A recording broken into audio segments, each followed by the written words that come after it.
news, views, voices of the global Indian community. India abroad. You remember when at the end of his presidency, we flew over there as part of the presidential support. And it was really interesting. Obviously, Kashmir was a big deal at the time. We got to see the Kashmir Files recently. And then even more recently, we got to see another film by the same producer on how India came up with a COVID vaccination. Now we've also seen people landing on the dark side of the moon for a fraction of the cost that anybody else is doing it for. You can see the defense industry's development, pharmaceuticals development, an economy that's growing by 6% on a bad year. By the way, congratulations for another election cycle. Congratulations to Prime Minister Modi.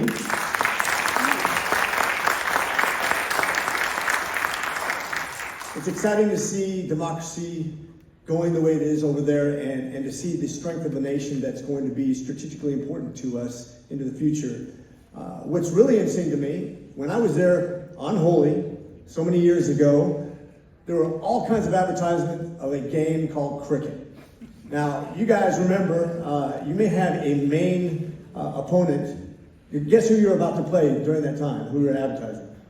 Pakistan, right?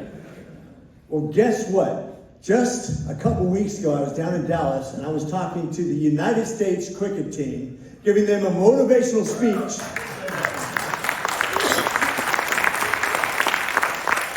Right before the biggest upset in cricket history, where the United States beat Pakistan.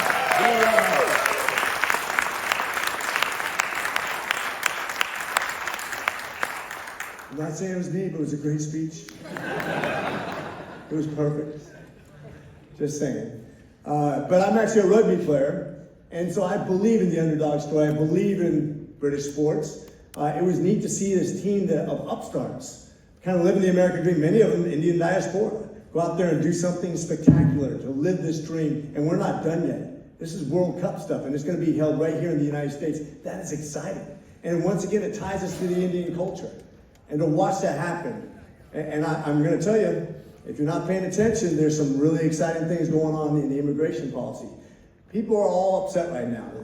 We have some problems at the southern border. It's causing us some problems. I don't care if you're Democrat or Republican, we need to handle this. It should not be a partisan issue. We should make it easier to immigrate here legally and harder to make it come here illegally. We should all agree on that.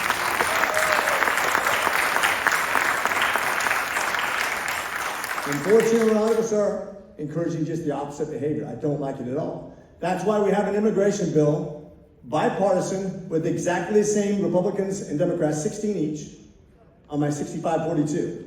And you guys are probably ready to, if you haven't read it, you gotta read it. It gets rid of the 7% cap.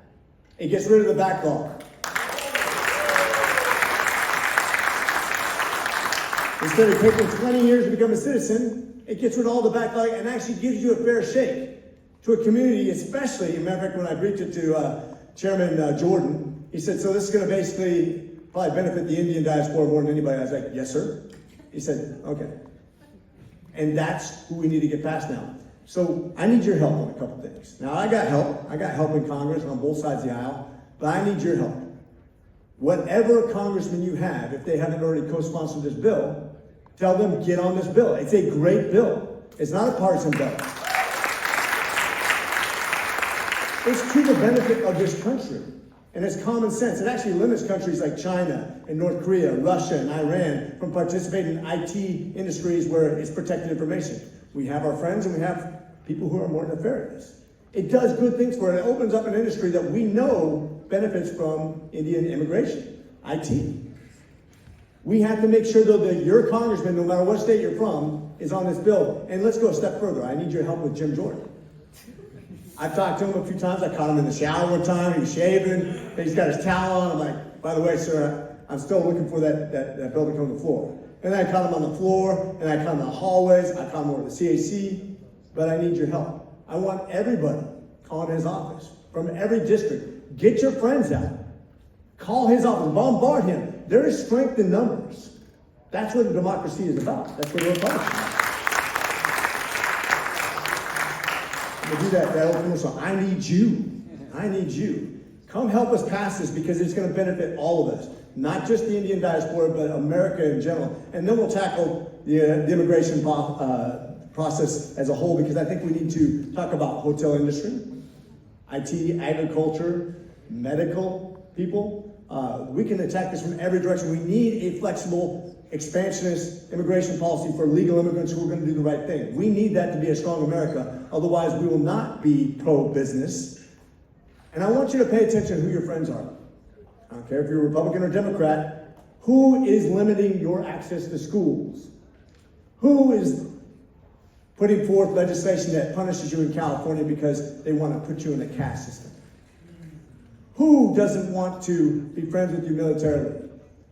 Pay attention to who your friends are. Who's limiting you in your business by regulation or taxation or representation? Know who your friends are. Support your friends. You don't realize how much power you have right now, but it's coming. You can see it right now. You know what the RJC is? Republican Jewish Coalition? It's a small fraction of the Jewish community. You're now bigger than the Jewish community and growing faster, and you're wealthier. Think about your impact on the next presidential election. You had 2 Indian diaspora presidential candidates in a primary. That's spectacular. And guess what?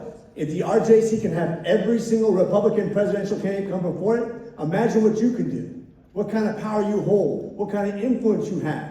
What you can set yourself up and your families up for the future. That is true power. So continue to be engaged, get more people engaged, and you will have true power in America and abroad.